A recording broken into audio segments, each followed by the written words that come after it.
ભગવત સ્વરૂપો બધા એક છે, પણ કોઈ એક સ્વરૂપમાં આસક્તિ હોવી જોઈએ.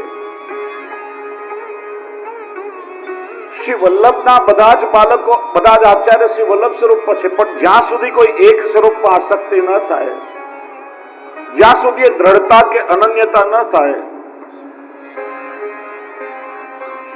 ત્યાં સુધી ભગવત પ્રાપ્તિમાં વિલંબ થાય. કારણ કે જેમના દ્વારા ઠાકોરજી આપણને મળવાના હોય એમના સ્વરૂપમાં આસક્તિ થવી જોઈએ, તો એમના દ્વારા જ આપણને પ્રભુ મળવાના છે. અનેક પ્રસંગો આવે છે. હા, વલ્લભના બધા જ બાળકો આદરણીય છે, શ્રી વલ્લભ સ્વરૂપ છે. શ્રી મહાપ્રભુજીનો પેલો પ્રસંગ યાદ કરો. સસુર વેણુભટ્ટજી પાસેથી પંચાયત તન પૂજા ગણેશજીનું સ્વરૂપ બધું મળ્યું હતું અને ગંગાજીમાં વિસર્જિત કરતા હતા ત્યારે ગણેશજીએ શ્રી વલ્લભનો હસ્ત પકડ્યો, આંગળી પકડી કે આપ અમને છોડો નહીં, આપ જો અમને છોડી દેશો તો જગતમાં કોણ માનશે? ત્યારે શ્રી મહાપ્રભુજી આજ્ઞા કરી, સારું, આપની ઈચ્છા છે તો માન અમે બધાને આપશું, પણ મન તો એક જ ને આપશું. માન બધાને અપાય, પણ મન તો હંમેશા એકને જ આપી શકાય, મન અનેકને ના આપી શકાય. આસક્તિ એક જ સ્વરૂપમાં થાય. નાગજી ભટ્ટને શ્રી ગુસાઈજીના સ્વરૂપમાં આસક્તિ. શ્રી ગુસાઈજી આજ્ઞા કરી, તમે શ્રીનાથજીની સેવા કરો. હવે નાગજી ભટ્ટની આસક્તિ શ્રી ગુસાઈજીના સ્વરૂપમાં. શ્રીનાથજીની સેવા કરે, શ્રીનાથજીને શૃંગાર ધરાવતા હોય અને નેત્રોમાંથી અશ્રુપાત થતો હોય, મનથી વિનંતી કરે, હે શ્રી ગુસાઈજી, હું તો આપની સેવા માટે આવ્યો છું, આપે મને શ્રીનાથજીની સેવામાં રાખ્યો. સેવા કર્યા પછી મન ખૂબ ભરાઈ આવ્યું એટલે શ્રી ગુસાઈજીને પત્ર લખ્યો કે જેમ કોઈ ભ્રમણ ઉડતો ઉડતો સરોવરમાં તાજા ખીલેલા કમળનો રસ લેવા માટે આવે અને કોઈ સોનાના કમળમાં પીડાઈ જાય, એમ હું તો આપના તાજા ખીલેલા મુખ કમળનો રસ લેવા માટે આવ્યો હતો અને આપે મને શ્રીનાથજી રૂપી સોનાનું કમળ આપી દીધું. જયારે આ પત્ર શ્રી ગુસાઈજીએ વાંચ્યો, શ્રી ગુસાઈજી આજ્ઞા કરી, અરે તે મારા મને શ્રીનાથજીમાં ભેદ માન્યો, એ કૃપાનાથ મેં ભેદ નથી માન્યો, પણ મને આપના સ્વરૂપમાં આસક્તિ છે. આપના દર્શન અને આપની સેવા વગર હું રહી નથી શકતો. એમ ગોપાલદાસજીની આસક્તિ શ્રી ગુસાઈજીના સ્વરૂપમાં છે. વિનંતી કરે છે કે આપ ઘનશ્યામ છો, મને આપની કૃપા અત્યંત પ્રિય છે. ગોપાલદાસજી કહે છે કે આમ તો વાદળોમાં જે જળ વરસતું હોય વાદળોના માધ્યમથી, એ જળ તો મૂળ સમુદ્રનું જ હોય. સમુદ્રના જળનું બાષ્પીભવન થાય અને વાદળોમાં આવે ને વાદળોના માધ્યમથી વરસે. તમે સીધે સીધું સમુદ્રનું પાણી પીઓ તો ખારું લાગે, મીઠું ના લાગે, પણ એ સમુદ્રનું જળ જો વાદળના માધ્યમથી વરસે તો મીઠું અમૃત જેવું લાગે. એમ અમારું સામર્થ્ય નથી કે અમે પ્રભુની કૃપાને જીરવી શકીએ. એ જ પ્રભુની કૃપા જો આપના માધ્યમથી અમને પ્રાપ્ત થાય તો અમને મીઠી લાગે. એ કૃપાના તમે તો આપના રસના ચાહક છીએ. આપ ઘનશ્યામ છો, વરસવા વાળા છો. અનેક પ્રસંગો છે. શ્રી ગુસાઈજીએ કેવા કેવા જીવો પર કૃપા કરી છે. આપ અત્યંત કૃપાળુ એટલા માટે નવઘન શ્યામ તમાલ. ભલે ગમે તેવો અધમ જીવ હોય, કર્મોથી અધમ હોય, યોનિથી અધમ હોય, પણ આપના શરણમાં એકવાર આવ્યો તો આપનો તો સ્વભાવ જ કૃપા કરવાનો છે.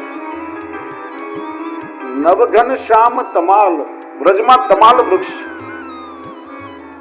કેવા શ્યામ? તો કે તમાલ વૃક્ષ જેવા શ્યામ.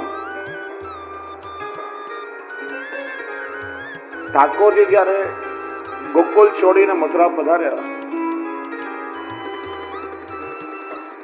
ત્યારે વ્રજની ગાયો પશુ પક્ષી આ તમાલ વૃક્ષનો જ આશ્રય કરીને રહેતા. દૂરથી તમાલ વૃક્ષનો શ્યામ રંગ જુએ અને એવો અનુભવ થાય કે મનો સાક્ષાત શ્યામ સુંદર ઠાડા છે. ભીષ્મ સ્તુતિમાં પણ તમે જો અંતિમ સમયે ભીષ્મજીએ પ્રભુની સ્તુતિ કરી. ભીષ્મજી બોલ્યા છે વૃક્ષનો સ્વભાવ પરોપકાર કરવાનો છે, એટલે તો વૃક્ષને વૈષ્ણવનું સ્વરૂપ કહ્યું છે. વૈષ્ણવા વૈ વનસ્પત્ય, વૃક્ષ વનસ્પતિ વૈષ્ણવનું સ્વરૂપ છે. અને સાચી વૈષ્ણવતા જો આપણે શીખવી હોય તો આ વૃક્ષો પાસે શીખવી જોઈએ. સુરદાસજી પણ એ જ કહે છે મન તો વૃક્ષન કો મતલે, કાટે તા પર ક્રોધ કરે નહીં, सींचे नहीं सने, जो कोई वहां पर पत्थर चलावे ताही को फल दे. आप सिर पर धूप सहते औरत को छाया सुख दे, धन धन जड़िया परम पदार्थ वृथा मनुष्य की दे. વૃક્ષ પરોપકારી છે. ઠંડી ગરમી વરસાદ બધું સહન કરે પણ નીચે બેસનાર પ્રત્યેકને શીતળ છાંયડોને વિસામો આપે. કોઈ માણસને ભૂખ લાગી હોય, પથ્થર ઉપાડીને વૃક્ષ પર મારે છતાંય પોતાનું સંતાન પોતાનું ફળ એને ખાવા માટે અર્પણ કરી દે છે. ધન ધન જડ યહ પરમ પદાર્થ. વૃક્ષને આપણે બડે જડ કહીએ પણ એ ધન્ય છે, કેમ કે બીજા પર ઉપકાર કરે છે. વૃથા મનુષ્ય કીધે, માણસ જીવતો તો કોઈને કામ ના લાગે પણ મર્યા પછી આ શરીરનું પાછું આવતું નથી. કોઈ પશુ હોય ને એના શરીરના હાડકાને ચામડાનું કોઈ આવે ખરા, ઉપયોગમાં આવે, પણ માણસ જીવતો હોય કામ ના લાગે ને મર્યા પછી કામ ના લાગે. એટલા માટે કે છે વૃથા મનુષ્ય કીધે. તારે વૈષ્ણવતા શીખવી હોય તો વૃક્ષો પાસેથી શીખ. બીજું નવઘન શ્યામ તમાલ કહેવાનો અર્થ. તમાલ વૃક્ષ શ્યામ રંગનું છે. એક તો વૃક્ષ પરોપકારી છે, આપ વૃક્ષ જેવા પરોપકારી છો. અને શ્યામ વર્ણ એ શૃંગાર રસનો વર્ણ છે.